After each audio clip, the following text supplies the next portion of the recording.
Hey guys, this is Luke again, and welcome back to my 10-year project, the 12 reasons of why Ninjago is so good. We're at reason number 4. We're at number 4 right now. We're in the end game, fellas. We're the last episodes are coming this week, along with a super mega upload of all of them together into one on Friday. So stay out for that. But this is the number 4 reason as to, or I just put up 4-8. The number 4 reason as to why Ninjago so good. Now you might be thinking, wouldn't this be like number 2 and number 1? That's what I thought at first. But when I thought about it a bit more people prefer the number 3 top 3 reasons over this one. So, here's what you get. The number 4 reason, the story. Yeah, I thought this was going to be my instant number 1, but since the community loves a few more other things, because I thought a few other things were more important to the overall theme of Ninjago than the story, I decided to put it at a very high number 4. So, the story. Yes, it may be convoluted and a bit confusing at times, but it tells a much better story than most other kids' cartoons of the same demographic. Most kids' cartoons don't really tell the story to begin with. They're simply random episodic adventures, for example, like SpongeBob. But whenever it does tell its story, it's usually a huge risk because it either is going to be a massive hit or a massive fail, basically. And of course, you don't want it to be a massive fail, and that's the risk that Ninjago had when it had to tell a linear story. And I'd say it started off perfectly. Like, I would not rewrite the pilots at all. I would not touch them in any way. I still believe they're perfect to this day. And it continued that way for the next year in 2012 with seasons 1 and 2. Yeah, and then the story got a bit more convoluted in season 3 with the now infamous love triangle, which pretty much everyone hates now because, let's be real here, it is one of the worst things about Ninjago. But people act like this is the one thing that actually makes Rebooted a quote-unquote bad season. Sure, the arc is pretty bad and it makes no sense at all, but does it ruin Rebooted as a season? No. But Tournament Elements and Possession actually helped improve this, as it brought in a lot of new stuff, like the lore. It added more to the lore, like bringing in the Elemental Masters, returning the Elemental Dragons, showing the going more into Garmadon's past and into the Serpentine War, and talking more about Chen and stuff like that. So in a sense, that season really redefined the series. And it only seemed to improve with season 5, which is still considered one of the best seasons to this day. 5 years later, it is still considered one of the best seasons. And I can absolutely see why. It is one of the darkest and most mature seasons to date, as it talks roles of ghosts, possessions, and stuff that most shows in that demographic wouldn't even fathom to touch to this day. And it is considered one of my favorite seasons just because this is when you can take enough risk and it actually pays out. Now with Skybound, it was sort of a mixed bag to some. Some people praise it for the amount of risks that it took. Others pan it for how those risks were executed, as to them, they were executed pretty poorly. Like the time reversal basically kind of wasted your time and basically kind of wasted the entire season as a whole. And Nia's bad, bitchy behavior. So, in a sense, it was the first mixed season. Whereas the previous five, or if you count the pilots, 6 installments had a positive reception. And under a new writing team, and under a new writing team. Now we start with Day. Then we start with Day of the Departed, which, as I just reiterated, it had a new writer under the name of David Shane. And could you really blame him for trying his best to write this? Because this was kind of doomed to fail, as Daily Lord pointed out. Because had it actually been a full-length season, David Shane could have actually wrote a masterpiece. But because of the delay of the Ninjago movie, which I still have no reason which I still don't know why it was delayed. Hagmans, do you know why it was delayed? Hagmans, Tommy, do you know why it was delayed? Because that's the one reason that we are still dying to answer. But anyways, because of this supposed reason, Day of the Departed was shortened to a 45-minute Halloween special. And it had a very, very poor reception, especially after the amount of hype it was given. It was pretty disappointing. It was just a rushed mess, and you just couldn't do it. And especially since they focused on the other characters instead of the main central plot of Cole versus Yang. And we basically got robbed of a Cole season, which, that's the worst thing about it, because we were robbed of a character that needed some development. And Yang kind of was a bit generic, but he wasn't the worst thing ever. And this mediocrity continued into Hands of Time, which is another mixed bag of a season. Some people do like it for its introduction of the Time Twins, as they were somewhat likable. But others don't like it because of the supposed new animation or lighting, considering I think it's either one of those two, because I was in a tweet thread about this and how animation and lighting, in a sense, to some people are considered two different things, and to some other people they are considered the same thing. So it is a bit of your question. What do you guys think? Do you think animation and lighting are the same thing, or are they different? To me, they're different, because I think they go under a different process. But that's just me. But whatever has happened, it was definitely different than in seasons past. And people did notice that. The writing wasn't really good either. But then again, this is a season about time travel. How can you write a season about time travel without some convoluted plot holes? But, and again, I did like the Time Twins. I think they were actually really good villains, especially Chronix, as he was a very likable character. Crux, on the other hand, though, didn't really do much, and he probably shouldn't have. And then we had a bit of controversy around the latter half of 2017 with the new trailer for Season 8, Sons of Garmadon. And basically, people got fed up. Well, not fed up. They got angry because of a design change. Well, because of the Lego Ninjago movie. Sorry, I forgot about it. So the Lego Ninjago movie was supposed to be in 2016, as I said before, but for some reason was delayed to 2017. And again, it had a mixed bag reception. But to me, this reception was good enough to say that there was still life left in the theme. And I actually made a full-fledged video of why I think the Lego Ninjago movie actually saved the Ninjago franchise. If you want to check out that video, just check out it on my channel. Plain and simple. But now back to Season 8. Season 8 was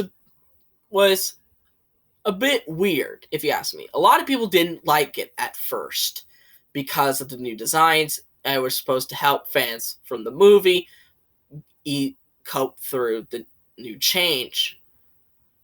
But at the end, people liked it. They liked how dark and gritty the storyline was.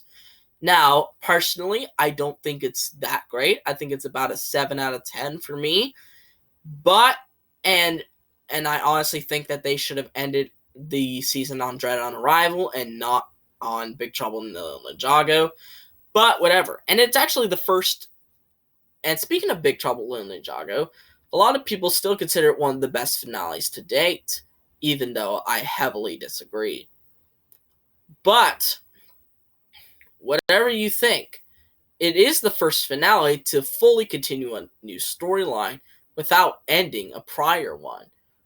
Other finales up until that point either ended the season storyline or started another new storyline, or did both, basically.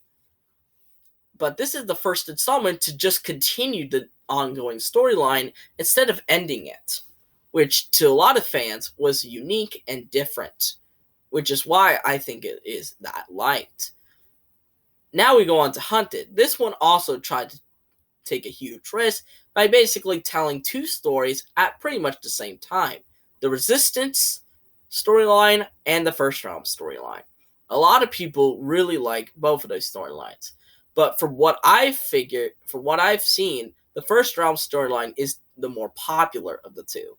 To me, the First Realm storyline was a fail, as it didn't really add anything new and was just pretty boring. Iron Baron was not really well liked, as there wasn't that much depth to his character, but they did love how he was defeated. And going back to season 8, it did give rise. We got a new villain in the form of Harumi, which is the first female main villain who wasn't actually part of an army. So Makia doesn't count.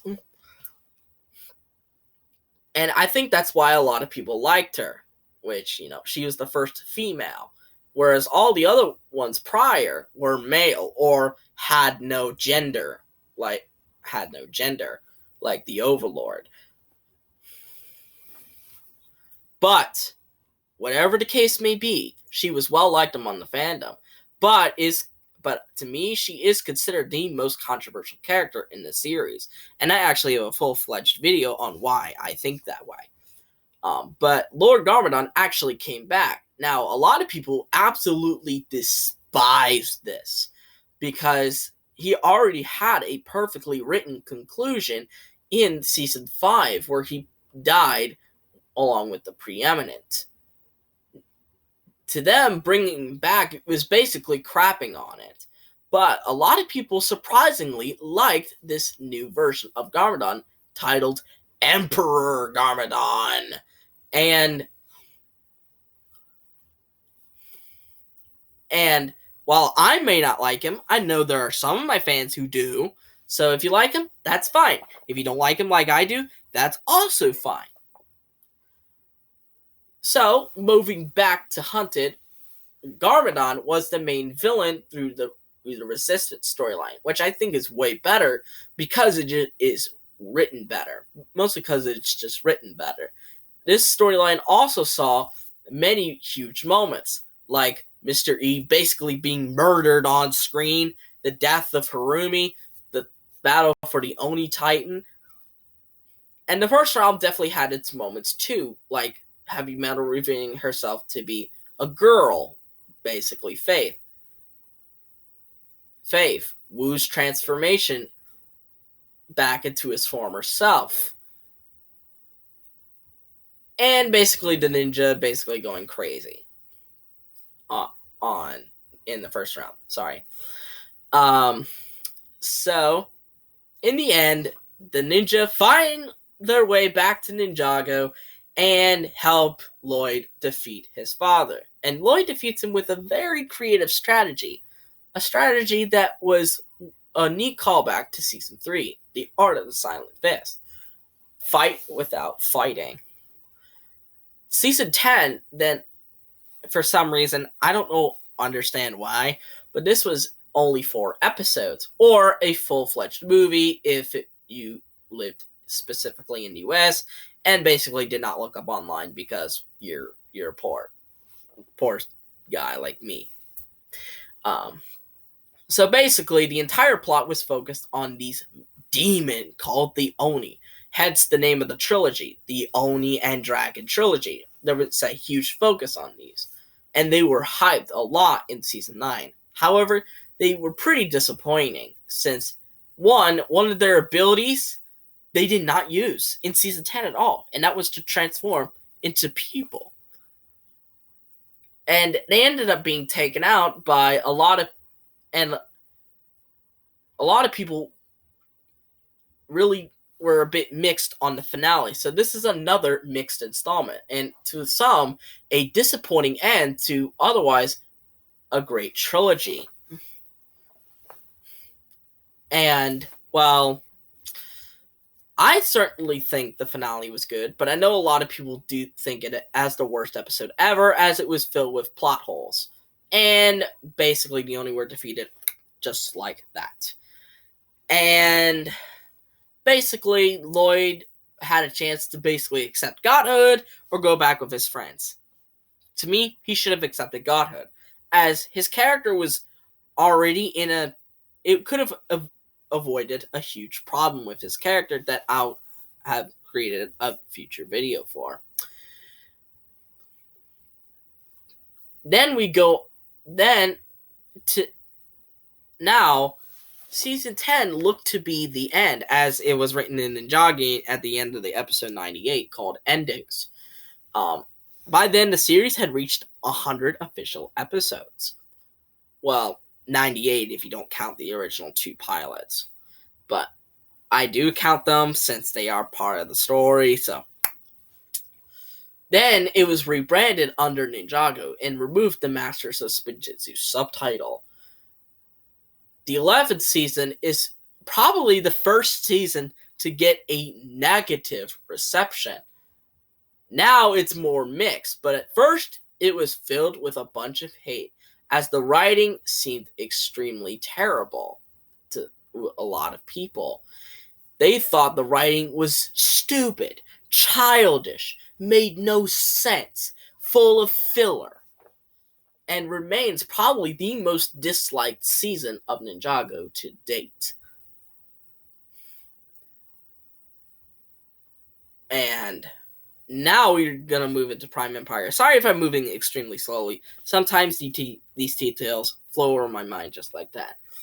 Following the disappointment of Season 11. By the way, I forgot to mention that Season 8 actually had a new writer on the team named Brady Shute. Now, obviously, he did fully fledged now.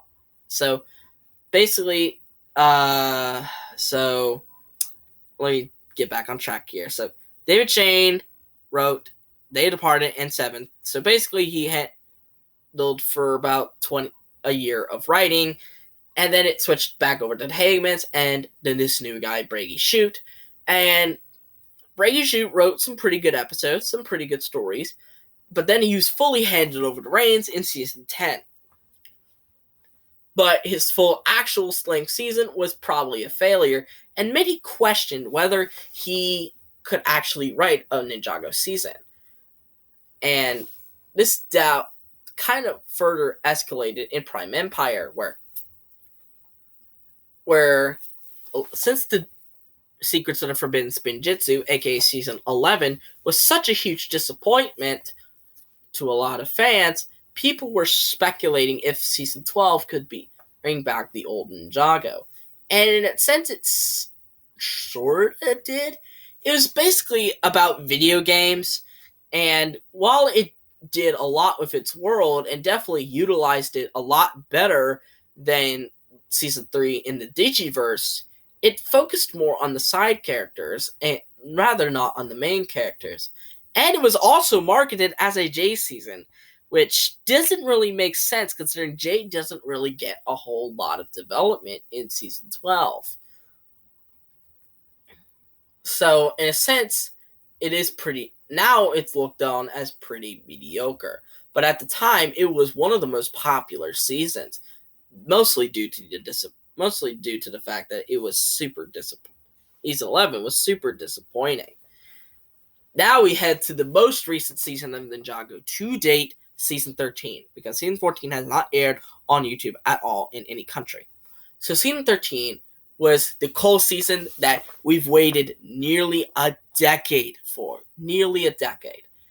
And while it is unfortunate that Kirby Mora, the voice actor of Cole, passed away a couple of months after this season finished airing in the United States, it was definitely the season that even if he did pass away a couple months later, he definitely did deserve.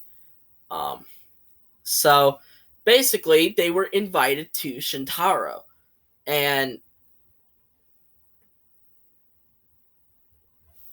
basically, season 13 had a medieval-ish flair, basically. And while I do think that it is the best of Ninjago, it isn't really superb like a lot of people say it is. And while it isn't as full of filler as season 11, or it wasn't as mediocre, it definitely did have its issues. But I do think that what we got for season 13 was definitely good. And so the story has changed lots of times, has changed over the course of these 10 years. It went from fighting Skullkin to now trying to dethrone a king who's buying Vengestone for his kingdom, I guess.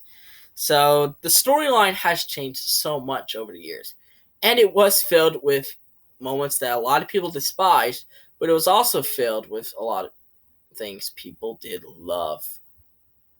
So, what do you guys think of the overall story of Ninjago? Do you think it's a good one? Do you think it's bad? Or do you think it's mediocre? Let me know in the comments down below, but stay tuned for tomorrow. You'll get to see number 3. The number 3 reason of why Ninjago is just so good. But until then, I hope you guys like this video. Give it a thumbs up. Subscribe to the channel by clicking on that red subscribe button. And click on the notification bell to see every video that I will upload. And I'll see all you folks in the next video. Bye-bye.